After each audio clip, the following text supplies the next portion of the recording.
बिस्मिल्लाहिर्रहमानिर्रहीम। हंगामा आखिरकार थम गया। इमरान खान साहब के वारंट गिरफ्तारी मनसूख हो गए, मुअत्तल हो गए। इमरान खान साहब को 30 मार्च तक की मोहलत मिल गई। बात हो रही है तोशाखाना केस की कि जिसकी बुनियाद पर जमान पार्क में ऑपरेशन भी हुआ। इमरान खान साहब जब आज पेश हुए तो उस मौके पर कारकुनान की बड़ी तादाद उनके साथ थी। वो बड़ी तादाद हंगामा आराई कर रही थी। उन्होंने पुलिस की अमलाक को नुकसान पहुंचाया, कौमी अमलाक को नुकसान पहुंचाया, लेकिन बहरहाल अदालती कार्रवाई कुछ तो आगे बढ़ी। इमरान खान साहब अदालतों के एहतराम में या जमानत के मनसूख होने के खतरे के पेश नज़र बहरहाल अदालत में पेश हुए और उसके बाद हमने देखा कि अदालत में पेशी अदालत के अंदर जाके नहीं हो सकी, लेकिन अदालत के अमले ने बाहर आकर इमरान खान साहब से दस्तखत लिए। तमाम मामला सारा दिन टेलीविजन स्क्रीन पे आपके साथ थे, इसलिए हम सिर्फ तबसरा लेंगे, तजिया लेंगे, बयानिया जानने की कोशिश करेंगे और इसके साथ साथ पाकिस्तान को अहम तरीन जो है वो माशी बहरान का भी सामना करना पड़ रहा है, उस हवाले से भी बात करेंगे। शब्बर तहरी साहब हमारे साथ मौजूद होंगे, शेख रशीद साहब हमारे साथ मौजूद होंगे। शेख रशीद साहब की तरफ चलते हैं। शेख साहब, बहुत शुक्रिया आपके वक्त का। जो कुछ होता रहा आज जमान पार्क से लेकर जुडिशल कॉम्प्लेक्स इस्लामाबाद तक, क्या तबसरा फरमाएंगे? देखें, आज जो कुछ जमान पार्क में हुआ, जो कुछ जुडिशल में हुआ, ये किसी महज़ब माशरे के लिए बहुत ही काबिल अफसोस है। सारी दुनिया का मीडिया दिखा रहा है, सारी दुनिया में ये दिखाया जा रहा है कि किस तरह हालात खराब हो रहे हैं, किस तरह एक शख्स के घर में दाखिल हुए हैं और करेने लेके, और वहाँ उनकी फैमिली भी, बुशरा बीबी भी मौजूद थी। और अल्टीमेटली ये जो कुछ करना चाहते हैं, इलेक्शन से भागना चाहते हैं, इलेक्शन से ये भाग नहीं पाएंगे। मुल्क के हालात खाना जंगी की तरफ जा रहे हैं। और जो कुछ इसहाक डार साहब ने सुप्रीम कोर्ट में बयान दिया कि हमारे लॉन्ग रेंज मिसाइल के बारे में, वो तो बहुत ही परेशान कुन मसला है। $6 बिलियन इन्हें मिल नहीं रहे, IMF से इनका लेवल मीटिंग हो नहीं रही, स्टाफ लेवल मीटिंग की, ये सब भी तबाही है। मेरे ख्याल में 8-10 दिन में अहम फैसले होने जा रहे हैं। 28 तारीख तक अहम फैसले हो जाएंगे, वरना काम बहुत खराब हो जाए। शेख साहब, किस किस्म के अहम फैसले हो सकते हैं? क्योंकि एक तासुर यह भी उभर रहा है कि सियासतदानों की आपस की लड़ाई किसी तीसरी कुव्वत को दावत दे रही है कि वो आए और इक़्तिदार के ऊपर कब्जा कर ले। तो कोई आपको ऐसे साए नजर आ रहे हैं? मुझे ऐसा नजर आ रहा है, कल से इतलात है कि उनको फिक्र है, वो खुद तो नहीं आ रहे, ये हालात नहीं है उनके आने के, लेकिन वो ये जरूर चाह रहे हैं कि कोई हल निकल आए, कोई इलेक्शन हो जाए, कोई मसला तय हो जाए और मिल बैठें। और बातचीत चली है कल से, 8-10 दिन में ये किसी नतीजे में पहुंचेगी। लेकिन ये कहना कि मार्शल लगेगा, मेरा नहीं ख्याल कि इस मुल्क में मार्शल के हालात हैं या कोई मार्शल लगाने के लिए तैयार है। अच्छा शेख साहब, अदालतों से एक तासुर उभर रहा है कि खान साहब को रिलीफ मिलता है। क्या आप इस तासुर को दुरुस्त समझते हैं कि खान साहब को खास तौर पर कोई अदालतों के अंदर स्पेशल ट्रीटमेंट मिल रहा है, या आप समझते हैं कि एक अवामी लीडर जिस वक्त अदालत में पेश होगा तो फिर अदालत को भी इस बात का ख्याल रखना होगा कि अवामी उमंगे क्या हैं, चाहे फिर कानून कुछ भी कहता हो? देखें, अदालतें हमेशा ही ऐसा करते हैं। अयूब खान के दौर में जस्टिस मुश्ताक ने मेरी एक जमानत दी थी कि किसी भी केस में इसको गिरफ्तार न किया जाए। आज मैं अदालत में पेश होकर आया हूं कि मेरी जमानतें कैंसिल करने के लिए गए हैं कि मेरी बेल जो है वो रिजेक्ट की जाए। को काम है इनके, ये कम अक्ल है, बेवकूफ हैं, ज़हनी पस्ती का शिकार हैं। ये इमरान खान को वहां ले जा रहे हैं कि वो वहां मकबूलियत की मेराज पर पहुंच जाएगा कि ये उनसे आंख में आंख डाल के बात नहीं कर सकेंगे, फिर वही होगा जो वो डिमांड करेगा। अच्छा शेख साहब, एक तासुर ये भी है कि खान साहब को एक ट्रैप में फंसाया जा रहा है। खान साहब से ऐसे काम करवाए जा रहे हैं कारकुनान की मज़ाहमत की सूरत के अंदर, जमान पार्क में ऑपरेशन की सूरत में, फिर उसके बाद जुडिशल कॉम्प्लेक्स में उनकी पेशी के मौके के ऊपर, कि खान साहब एक ट्रैप के अंदर फंस रहे हैं। तो आप सियासत के ऊपर एक बड़ी नज़र रखते हैं, बड़े पुराने ज़ीरक सियासतदान हैं, तो क्या ये किसी की चाल हो सकती है कि खान साहब एक ट्रैप में आ जाएं कि जहाँ पर वो कुछ ऐसी कानून शिकनियाँ करें कि जो फिर उनके गले का फंदा बने आगे जाकर? क्या ट्रैप में आ जाएंगे? गिरफ्तार हो जाएगा ज्यादा से ज्यादा, यही होगा ना उससे, और वो हीरो बन जाएगा। लोग जेलों से भी इलेक्शन लड़ते आए हैं और भुट्टो के दौर में कैंडिडेटों ने जेलों से इलेक्शन लड़े हैं। नवाज शरीफ नाहल हुआ है, उसने इलेक्शन उसकी पार्टी ने लड़े हैं। ये सारी मामूली बातें हैं।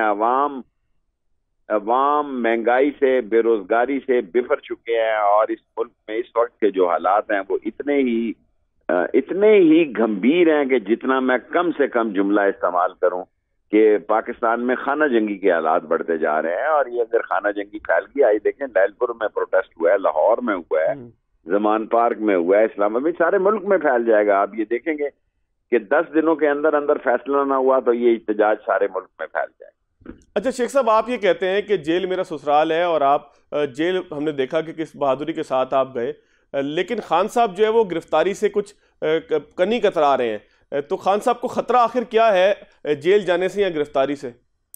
एक्चुअली उसके ज़हन में एक बात है कि ये मुझे मरवा देंगे, उसके पास ऐसी इत्तलात हैं।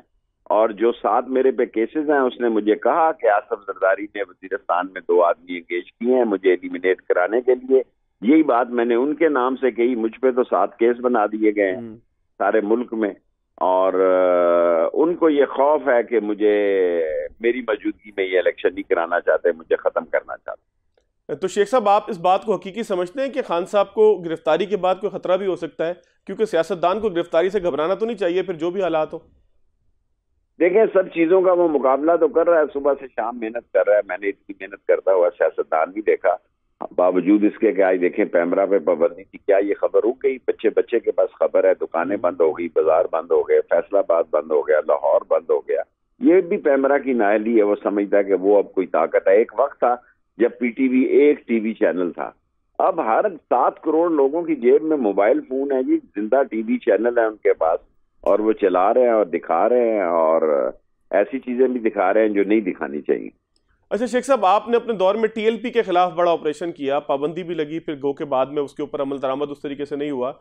उस मौके के ऊपर भी बड़ी पाबंदियां लगाई गई, चैनल्स को भी बंद किया गया, और आप लोगों की तरफ से एक इंस्ट्रक्शंस भी थी कि ये जो है वो शरपसंद अनासिर हैं, रियासत मुखालिफ अनासिर हैं, इनको जो है वो ना दिखाया जाए। हमने इतने सख्त अल्फाज तो नहीं इस्तेमाल किए। एक फराज का केस था, हमने उनसे बैठ के मुज़ाकरात किए, मुआहदे किए। जाहिर है, आपको पता है कि हर सिविल हुकूमत के पीछे एक हुकूमत होती है, और जो कुछ होता है उनके मशवरों से, और वो भी मुल्क की बेहतरी के लिए मशवरे देते हैं, वो किया गया।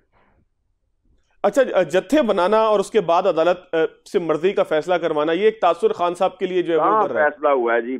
84 केस हैं उसके पास। ऐसे ही अब आप कह रहे हैं कि जत्थे बनाना, और लोग उसके पीछे आ रहे हैं। और अगर महंगाई, बेरोजगारी और कहत का आलम यही रहा तो लोगों की तादाद और बढ़ती चली जाएगी, अवाम का समुंदर होगा। क्या करेंगे? पुलिस गोली चलाएगी, रेंजर्स गोली चलाएगी, एफसी गोली चलाएंगे। ये भी हमारे माशरे का हिस्सा है। इनके हालात भी घरों में कोई को समझ है कि हालात क्या हैं। अच्छा शेख साहब, आपको क्या लगता है कि इस हुकूमत को ज्यादा खतरा अपनी कारकर्दगी, महंगाई, बेरोजगारी, बदअमनी, इन चीजों से है, या इमरान खान से बड़ा खतरा है? खतरा क्या है इस हुकूमत के लिए बड़ा कि जो इस हुकूमत को खतरा ये है कि ये गलत वक्त में इन्होंने हुकूमत दी, जो कुछ इन्होंने सोचा था उल्टा हो गया। 10 महीने में ये दिल और रुसवा हो गए। इनके पास कैंडिडेट नहीं है इलेक्शन लड़ने के लिए। आप देखेंगे कि इनके इलेक्शन मुंह दिखाने के काबिल नहीं होंगे उम्मीदवार, और 1 साइडेड इलेक्शन होंगे, और इमरान खान के हक में होंगे। अच्छा, इलेक्शन जब ये होगा कि जब दोनों पलड़े बराबर होंगे, ये मरियम नवाज भी कह चुकी हैं और कुछ देर पहले तलाल चौधरी भी कह रहे थे। उनको अगर कुछ समझ होती तो हालात यहाँ जाते। पहले भी डॉन लीग से उन्होंने अपनी हुकूमत खत्म किया, भी उन्होंने अपनी सियासत खत्म की है। ये 2 पार्टियां हो चुकी हैं, एक मरियम की और एक शहबाज की। ओके। अच्छा शेख साहब, एक चीज और फरमाइएगा। शेख साहब, आप मुझे सुन पा रहे हैं? जी मैं सुन रहा हूँ। अच्छा शेख साहब, गवर्नर खैबर पख्तूनख्वा ने खत लिखा है इलेक्शन कमीशन को, जिसमें वो कहते हैं कि जी इलेक्शन कैसे होंगे कि जब फौज जो है वो, मेरी जान, सुप्रीम कोर्ट को लिखे। सुप्रीम कोर्ट फैसला देगी, इलेक्शन होने जा रहे हैं।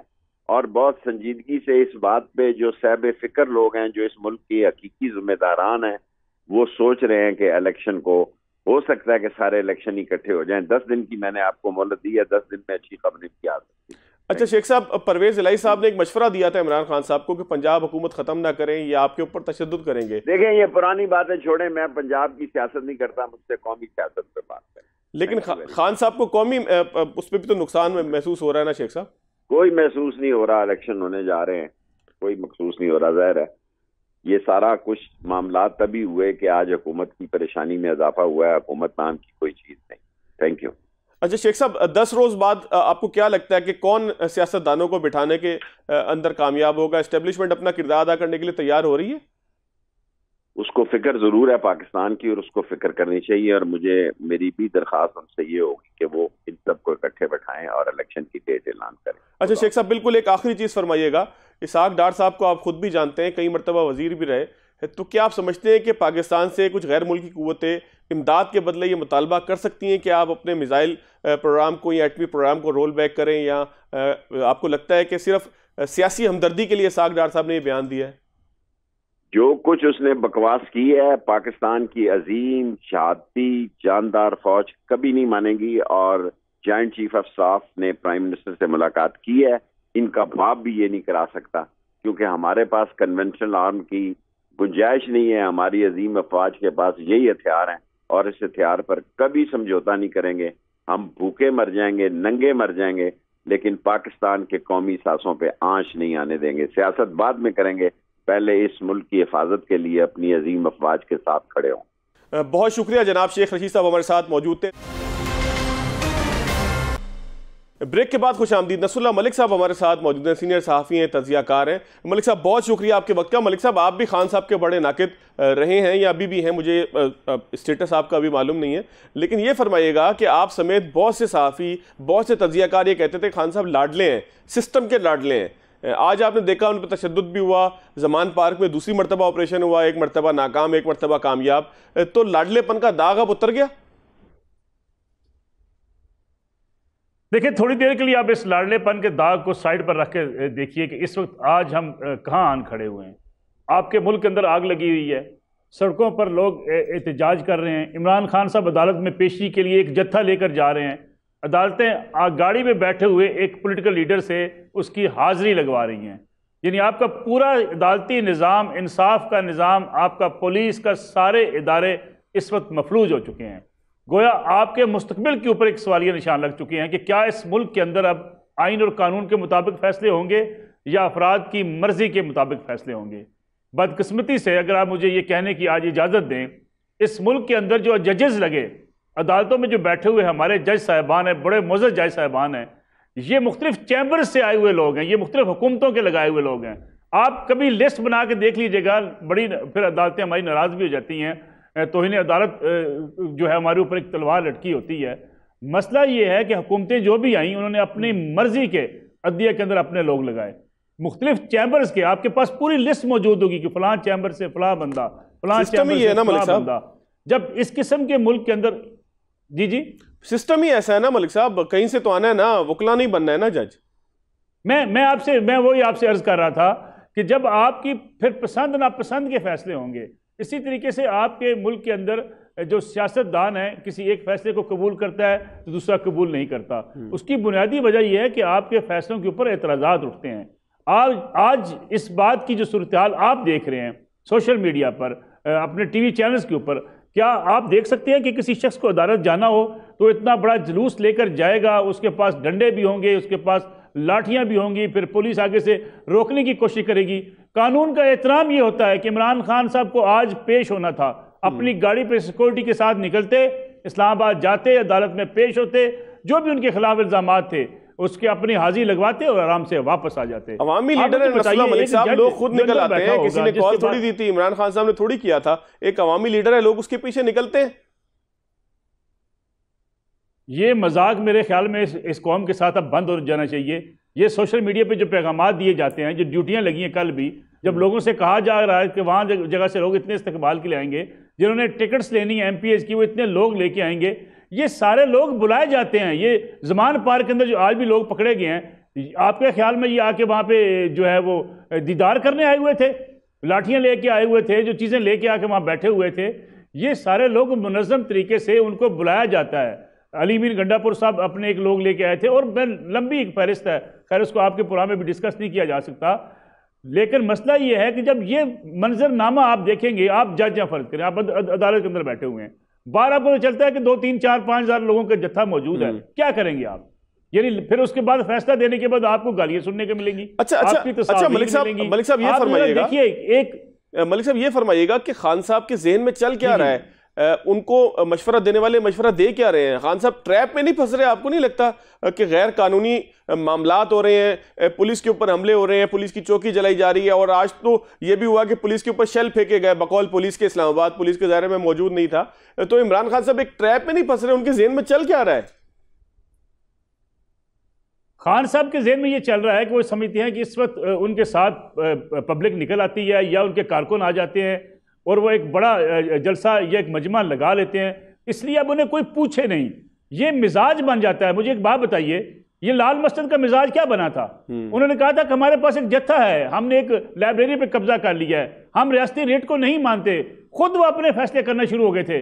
बिल आखिर क्या हुआ, आप आस्ता आस्ता उस घेरे में आते चले गए और फिर लाल मस्जिद का ऑपरेशन नागुजीर हो गया। अच्छा, एक आखिरी चीज सब क्या थे, उन्होंने कहा था मैं नहीं मानता आईने पाकिस्तान को। एक आखिरी चीज मलिक साहब बताइएगा, वक्त बड़ा कलील है, मैं बहुत मदद खाऊं। ये फरमाइएगा कि इमरान खान साहब क्या जुल्फकार अली भुट्टो साहब से ज्यादा मकबूल है पाकिस्तान के अंदर? आपको क्या लगता है? मेरा नहीं ख्याल। उस जमाने की अगर बात की जाए, भुट्टो साहब बड़े मकबूल थे। भुट्टो साहब सारे सूबों के अंदर बड़े मकबूल थे। पीपल्स पार्टी एक वहद उस वक्त बड़ी पार्टी बनकर उभरी थी। खान साहब बलूचिस्तान में आपको नजर नहीं आते। खान साहब आपको इंटीरियर पूरे सिंध के अंदर नजर नहीं आते। खान साहब आपको इंटीरियर पंजाब के अंदर बहुत सी जगहों पे आपको नजर नहीं आते।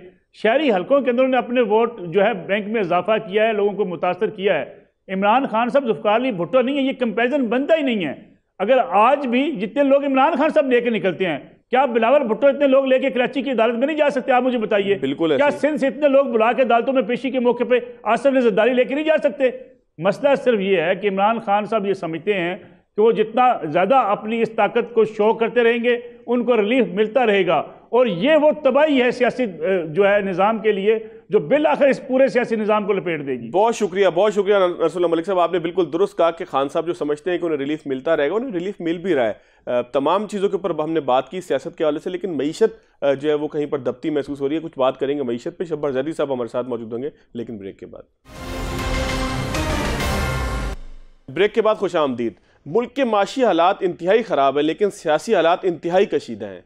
सियासत के अंदर मईशत जो है वो किसी धूल के अंदर दब रही है, उसके ऊपर बात नहीं हो रही, क्योंकि ख़जाना खाली है। अगर ख़जाना खाली होगा तो आप हुकूमत ले भी लेंगे तो क्या कर सकेंगे, ये एक बहुत बड़ा सवाल है। शब्बर जैदी साहब से बात करेंगे, IMF के कर्जे के हवाले से बात करेंगे, और भी बहुत सारे मामलात हैं, ख़ास तौर पर ऐसी सूरत-ए-हाल के अंदर कि जब मुल्क की सियासी फ़िज़ा इस कदर तल्ख हो कि लोग आपस में बात करने के लिए, आपस में बैठने के लिए तैयार ना हो। लोग तो बड़ी बात है, सियासतदान जो है वो एक दूसरे की शक्ल देखने के लिए तैयार ना हो। अदालतों में पेश तो हो जाएं, अदालतें कहें, मुज़ाकरात करें, लेकिन जो है वो सियासी जमातें आपस में ना बैठें, और ज़ाहिर है उसका नतीजा लोगों तक भी पहुँचना है। शब्बर जैदी साहब, बहुत शुक्रिया आपके वक्त का। जैसे साहब, इसहाक डार साहब ने एक बयान दिया है, सेनेट के अंदर वो खड़े हुए थे, उन्होंने कहा कि जी मुल्क के लॉन्ग रेंज मिसाइल के हवाले से हमें ना बताया जाए, एटमी असासों के हवाले से जो है वो हमें ना पढ़ाया जाए।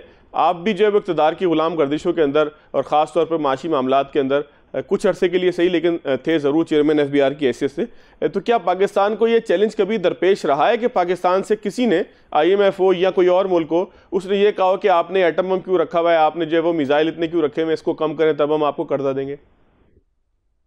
बिस्मिल्लाहिर्रहमानिर्रहीम। देखिए, आज मैंने एक ट्वीट किया है अभी थोड़ी देर पहले, जी, और मैंने उसमें ये कहा है कि हमारे सियासतदानों को इन माशी मामलात में पूरी सिचुएशन का इदराक नहीं है, और जो सेंसिटिव मामला आप डिस्कस कर रहे हैं उसको इस तरह पब्लिकली डिस्कस करके वो पाकिस्तान की कोई भलाई नहीं कर रहे हैं, और इन मामलात को डिस्कस नहीं करना चाहिए इस तरह से जिस तरह डिस्कस किया गया है। वो इससे एक इम्प्रेशन क्रिएट हो रहा है, जिसमें मैंने उस ट्वीट में ये भी लिखा है कि ये जो बात कर रहे हैं ऐसा कोई प्रेशर नहीं है। ये मैं आपको कैटेगोरिकली कह रहा हूँ, ठीक है, क्योंकि मेरा भी एक इनडायरेक्ट कांटेक्ट रहता है IMF वालों से as a technical support to them. तो ये बात मैंने उस ट्वीट में भी लिखी है, और मैं आप सबसे भी दरख्वास्त करता हूँ कि पाकिस्तान के इन सेंसिटिव मामलात को अब इस वक्त नहीं घसीटें, और हम अपनी जो चीज़ है उसको कंप्लीट कराएं। अगर कोई IMF के साथ डेडलॉक है या कोई परेशानी है, उसको सेटल करें। हम मौजूद हैं, और लोग मौजूद हैं जो इस चीज़ को सेटल करा सकते हैं। एज ए पाकिस्तानी ये हो जाएगा, मगर अपनी किसी पार्टी की सियासत में या किसी और मकसद के लिए इन चीज़ों को इस टाइम पे नहीं लाएं, क्योंकि ये बहुत सेंसिटिव मसला है, और हम पाकिस्तान की सलामती और पाकिस्तान की बका के लिए जो हमारे पास चीज़ें हैं, हम उनको पब्लिक डिबेट में या एक IMF जैसे इदारे के रेफरेंस से डिस्कस करना पसंद नहीं करते। अच्छा शब्बर साहब, आप नहीं समझते कि मुल्क में माशी तबाही की एक बड़ी वजह यह भी है कि हम लोग सेंटिमेंट्स के साथ खेलना शुरू हो जाते हैं, फिर चाहे वो IMF का मामला हो, फिर इसहाक डार साहब के इस बयान को कम से कम मुझे तो ये लगता है कि उन्होंने पब्लिक सेंटिमेंट्स के साथ अपनी नाकामी को छुपाने के लिए जो है वो उसके साथ खेलने की कोशिश की। सिर्फ स्पेसिफिक वाक़े को अगर हम छोड़ दें तो आपको लगता नहीं है कि सियासतदानों का तर्ज अमल ये बन गया है कि मईशत के नाजुक मामलात को भी अपनी सियासत के लिए घसीटना शुरू कर देते हैं? मगर देखो यही तो वजूहत है, यही तो वजह है कि इंटरनेशनल मालियाती इदारों का इस वक्त हमारे साथ क्या प्रॉब्लम है। इस वक्त हमारे साथ इंटरनेशनल मालियाती इदारों का प्रॉब्लम कोई भी नहीं है, सिर्फ ये है कि उनका हमारे पर ट्रस्ट गैप नहीं है। बिल्कुल, ट्रस्ट गैप का मतलब ये है, वो कह रहे हैं कि भाई आप जो बात मुझे कह रहे हैं वो बात लिखवा के दें। देखिए कोई आदमी आपसे बात करता है, जबानी कलामी बात करता है, तो आप उससे कब कहते हैं कि लिखवा के दें? जब आप उस वक्त उससे कहते हैं लिखवा के दें जब उस आदमी पे आपका ट्रस्ट नहीं होता है। बिल्कुल ऐसे तो ये एक ट्रस्ट गैप डेवलप हो गया है पाकिस्तानी इस टीम में जो आज टीम है और पाकिस्तान IMF वालों के साथ, और वो ट्रस्ट गैप ब्रिज होना चाहिए। और मैं आपको ये कहने की कोशिश कर रहा हूँ, मैंने अभी थोड़ी देर पहले भी ये कहा कि पाकिस्तान में ऐसे लोग मौजूद हैं, पाकिस्तान की सोसाइटी में ऐसे लोग मौजूद हैं जिन पर वो ट्रस्ट करते हैं, मैं ये कह रहा हूँ आपको। और वो अगर हम उनको कहेंगे कि ये इस तरह है तो वो मान लेंगे। यानी कि ऐसे जामिन मौजूद हैं, आप कहते हैं? जी, ऐसे जमानत देने वाले ऐसे जामिन मौजूद हैं कि IMF जिनके ऊपर ट्रस्ट करे? जी जी एग्जैक्टली, मैं ये कह रहा हूँ IMF वाले तो इसी माशरे में बैठे हैं ना, ये जमानत की बात नहीं है। उस आदमी की बात की क्रेडिबिलिटी होती है ना, किसी भी इंसान की जबान की क्रेडिबिलिटी होती है। बिल्कुल। तो अगर वो जबान की क्रेडिबिलिटी है तो मैं IMF वाले को अगर फोन करूंगा, IMF की खातून को, कि मैडम ये इशू है और इसका ये सोल्यूशन है और ये हम कर देंगे और पाकिस्तान ये कर सकता है और ये नहीं कर सकता, तो मिनिस्ट्री ऑफ फाइनेंस कुछ भी कहती रहे, मेरी बात मान लेगी। बिल्कुल, मैं ये कह रहा हूँ आपको, मेरा बिल्कुल समझाने का मतलब ये, मैं अपनी बात नहीं कर रहा। ऐसे बहुत से हजरात पाकिस्तान में मौजूद हैं जिनकी बड़ी हाई क्रेडिबिलिटी है इंटरनेशनल मॉनेटरी फंड के पास, वर्ल्ड बैंक के पास, और वो हमारी बात को ना नहीं करते कभी। बिल्कुल ठीक है, बिल्कुल ठीक है। अच्छा शब्बर साहब, ये फरमाइएगा कि IMF ने पाकिस्तान को एक शर्त ये भी पेश की स्टाफ लेवल मुआहदे से पहले कि जो दोस्त ममालिक हैं उनकी मदद की तहरीरी यकीन दहानी आप हमें जो है फराहम करें। ये कितना गैर मामूली है? क्या इससे पहले भी ऐसा होता रहा? और ये गैर मामूली जो सूरत-ए-हाल हमें दरपेश है, इसमें PMLN की हुकूमत ये कहती है कि PTI ने मुआहदा तोड़ा जिसकी वजह से हमें ये काम करना पड़ रहा है। तो आप समझते हैं कि दोनों चीज़ों का रिस्पॉन्स क्या बनेगा? देखिए पहली बात तो ये है कि ये अनयूजुअल है कि वो किसी कंट्री की कमिटमेंट को नहीं एक्सेप्ट कर रहे। ये अच्छी बात नहीं है पाकिस्तान के लिए, बहैसियत रियासत की ये अच्छी बात नहीं है। मगर पाकिस्तान बहैसियत रियासत के अगर ये कोशिश करे कि IMF के साथ वो कोई स्मार्ट प्ले करने की कोशिश करे या कोई ऐसी चीज करे जो IMF की को अच्छी नहीं लगे, मैं इसी नहीं कह रहा कि वो ताकतवर हैं। किसी भी बंदे के साथ जब आप नेगोशिएशन कर रहे हो और अगर आप ट्राई करें कि आप स्मार्ट प्ले कर रहे हैं या प्रॉपर फैक्ट सामने नहीं रख रहे या अपने प्रॉपर फैक्ट जो आपसे वो कहना चाहते हैं, कुछ बातें ऐसी होती है ना, देखो कुछ ऐसी बातें होती हैं जो एक आदमी कहना नहीं चाहता मगर वो अंडर द टोन नजर आता है कि वो क्या कहना चाह रहा है। अगर आप में वो समझने की सलाहियत नहीं है या आप वो समझना नहीं चाहते तो फिर वो लोग, सामने वाला इरिटेट हो जाता है कि मैं एक बात इसको इनडायरेक्टली समझाने की कोशिश कर रहा हूँ, ये आदमी इंटेंशनली या अनइंटेंशनली मेरी बात नहीं समझ रहा है। और वो बात मैं बता देता हूँ आपको वो क्या बात है। देखिए IMF ये कह रहा है इनडायरेक्टली, वो अंडर द टोन आपको ये कह रहा है कि आपका लोकल और फॉरेन डेट जो है ये आप पे नहीं कर सकते, तो आप जाके बात करें कि भाई ये डेट की पेमेंट किस तरह होगी। तो वो बात हम ये बात कहने के लिए, हम उनकी बात, हमें पता है, हमें भी पता है कि नहीं पे हो सकते, मगर हम उस बात को कबूल करने के लिए तैयार नहीं है या उसको उनको ये सब ये उनको अब इग्नोर मार रहे हैं कि यार ठीक है। तो वो ये कह रहे हैं यार हम आपको इनडायरेक्टली एक बात कह रहे हैं जो आपके लोग भी कह रहे हैं और जो ग्राउंड रियलिटी है, और आप इसको घुमाने की कोशिश कर रहे हैं, तो फिर मेरा आपका गुफ्तगू नहीं हो सकता। ये पोजीशन है जो तकरीबन 1.5-2 महीने से पाकिस्तान में आई हुई है। और अगर आप मेरे आर्टिकल देखें, मैंने 2-3 हफ्ते पहले एक और आर्टिकल लिखा था, मतलब मैंने इससे पहले भी एक आर्टिकल लिखा था, मैं उनको इनडायरेक्टली ठंडा करता रहा हूँ कि जनाब ये पोजीशन है, मगर फिर हम जाके बिगाड़ देते हैं कि जन के जी ये है। तो आप ये कह रहे हैं कि मेरा कॉरिडोर्स ऑफ पावर में आना जाना था, वो तो 7 महीने का था, मगर मैंने जो 40 साल गुजारे हैं अपनी प्रोफेशन में, तो कुछ लोग हैं जो हमारी बात पे, मेरी बात को अहमियत देते हैं और वो हमारी बात इसलिए नहीं कि मैं कोई काबिल आदमी हूँ, वो फैक्ट्स को मिलाते हैं और बात करते हैं भाई ये बनता है, आपका क्या ख्याल है, तो हम जवाब दे देते हैं उनको, तो और वो हम एज अ पाकिस्तानी देते हैं।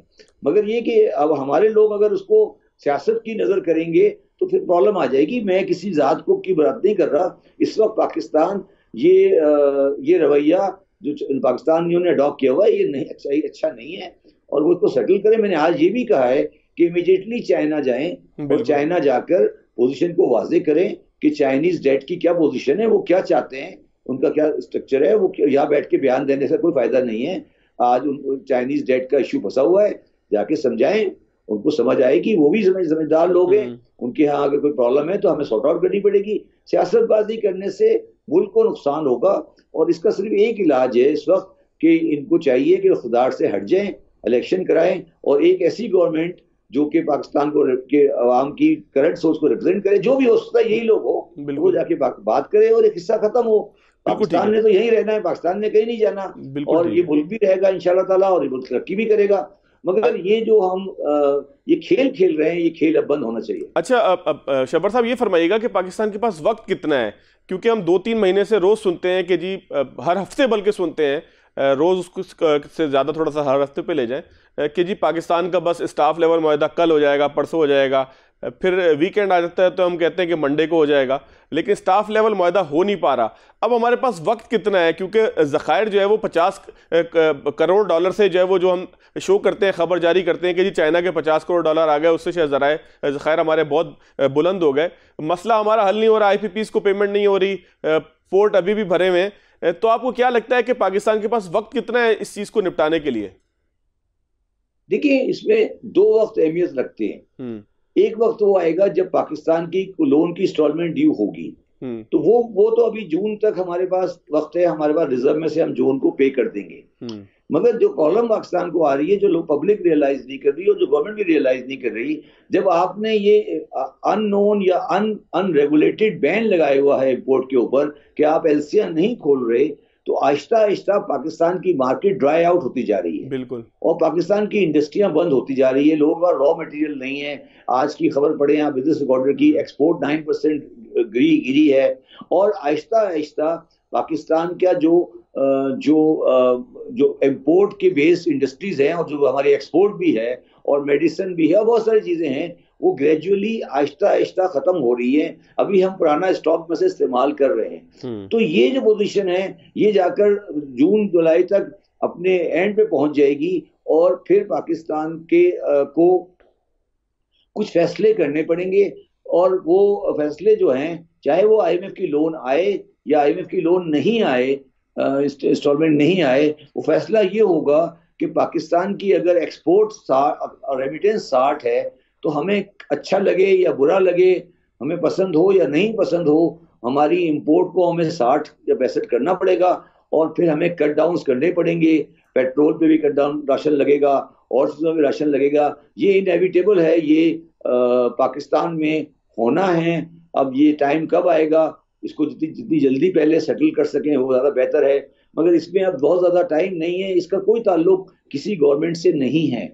जो गवर्नमेंट, अगर कोई भी गवर्नमेंट आएगी, वो भी यही चीज फेस करेगी। ये पाकिस्तान की आज की ग्राउंड रियलिटी है।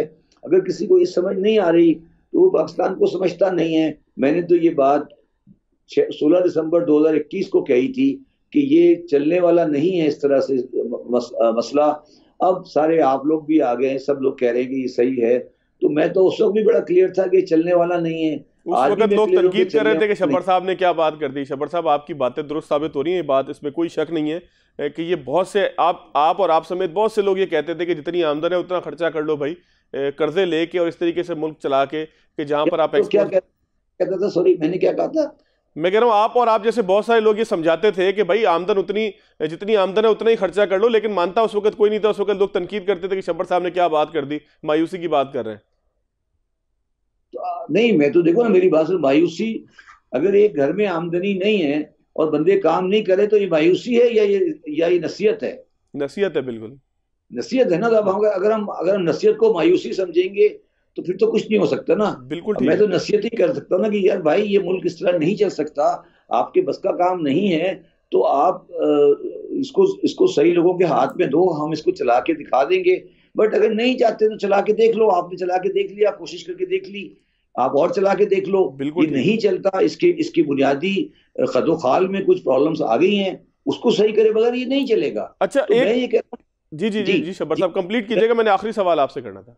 मैं ये कह रहा हूँ कि देखो, मेरा ये नहीं हो सकता कि मेरा इंपोर्ट एक्सपोर्ट के बिल के अंदर कंसिस्टेंटली 15-16 बिलियन की शॉर्टफॉल आती है। लोन को छोड़ दें आप, लोन तो पे करूँ नहीं भरूँ। हर साल अगर 10, 12, 15 बिलियन की डिफरेंशियल आती है मेरे पास, मेरे इंपोर्ट का बिल ज्यादा है और एक्सपोर्ट का बिल और रेमिटेंसेस कम है, तो भाई ये 15-16 बिलियन कौन पूरा करेगा? ये तो सिंपल अरिथमेटिक है ना, बिल्कुल कि ठीक। आखिर कब तक कौन करेगा, कब तक करेगा? कब तक करेगा? एक दफा दे देगा, 2 दफा दे देगा, 3 दफा दे देगा, 4 दफा दे देगा। और इसका तरीका ये होता है कि उसमें फॉरेन डायरेक्ट इन्वेस्टमेंट आती है मुल्कों में, जो उसको कवर करती है। अब आप मुझे बताएं, जो आपका मुल्क का माहौल है, गोलियां चल रही हैं, बम फट रहे हैं, टेररिज्म आ रही है, तालिबान सर पे बैठे हुए हैं, बलूचिस्तान में लॉ एंड ऑर्डर की पोजीशन है, पॉलिटिकल टर्माइल है, अब कौन जिसपे डॉलर 30% गिर रहा है? मैंने सारी जिंदगी फॉरेन इन्वेस्टमेंट को डील किया है, मैं किसी को कह सकता हूँ कि पाकिस्तान में इन्वेस्ट करो? अगर आज मैं किसी बंदे को कहूँ कि पाकिस्तान इन्वेस्ट करो, वो मुझे कहेगा जल्दी साहब क्या बातें कर रहे हैं आप? बिल्कुल ठीक है। देखिए मेरे पास तो हर इन्वेस्टर जो होता है पाकिस्तान का, बड़ा इन्वेस्टर मेरे पास आता है पहले कि हम इन्वेस्ट करें या नहीं करें। आप मुझे ईमानदारी से बताएं, क्या मैं किसी फॉरेन इन्वेस्टर को कह सकता हूँ कि पाकिस्तान इन्वेस्ट करो आज? इस वक्त तो लोकल इन्वेस्टर भी जो है वो गुमगू का शिकार है। इस वक्त तो लोकल इन्वेस्टर भी परेशान है कि पैसों का क्या करें, कहाँ लगाएं। जी एग्जैक्टली जी। अच्छा शब्बर साहब, एक आखिरी चीज बताइएगा, लाहौर चैम्बर ने एक मुतालबा किया है कि जी भारत के साथ जो हमारी ट्रेड है वाया दुबई हो रही है, इसको डायरेक्ट बॉर्डर्स को खोला जाए, ट्रेड को डायरेक्ट किया जाए। तो जज्बात से हटके आपको लगता है कि ये मुतालबा ठीक है? देखिए ये जो लाहौर चैम्बर ने किया है ना जी, ये आप समझे कि मेरी सारी जिंदगी की मेहनत का नतीजा है। ये बात मैं इनको समझाता रहा हूं बड़े अरसे से कि भाई ये जो आपने बॉर्डर बंद किया हुआ है ईस्ट का, और 75 साल से ये बंद है, इसके साथ ये कंट्री नहीं चल सकता। रीजनल ट्रेड के बगैर दुनिया नहीं चलती। तो ये तो अब देखिए ना, इनको 75 साल के बाद समझ आई है ना। तो ये तो मैं आप समझे कि मेरी जिंदगी की खुशाइन तरीन बात है अगर ये बॉर्डर खुल जाए और एक रीजनेबल ट्रेड हो जाए। इसका मतलब कोई ताल्लुक नहीं है कि हम इंडिया की सुपरमेसी मान लेंगे या कोई कश्मीर पे कंसीड करेंगे। इंडिया और चाइना की 109 बिलियन की ट्रेड है, ठीक है। यूक्रेन में जंग चल रही है और जर्मनी रशियन पेट्रोल इस्तेमाल कर रहा है। बिल्कुल ऐसे। ये दुनिया वो नहीं है जो हम देख रहे हैं। तो आप रीजनल ट्रेड करें, इंडिया को सीमेंट बेचें, सोडा ऐश बेचें और आगे काम करें, इंडिया के लिए गैस का एक्सेस दें, आपका मुल्क ठीक हो जाएगा। बिल्कुल ठीक है। आपको क्या प्रॉब्लम है? बिल्कुल ठीक है शब्बर साहब, आपका बहुत शुक्रिया, बड़ी तफसील से बात हुई, उन तमाम मौज़ूआत के ऊपर भी बात हुई कि जो मुल्क की मईशत को जज्बात से हटकर ठीक करने का सबब बन सकते हैं। याद दीजिएगा। अल्लाह हाफिज़।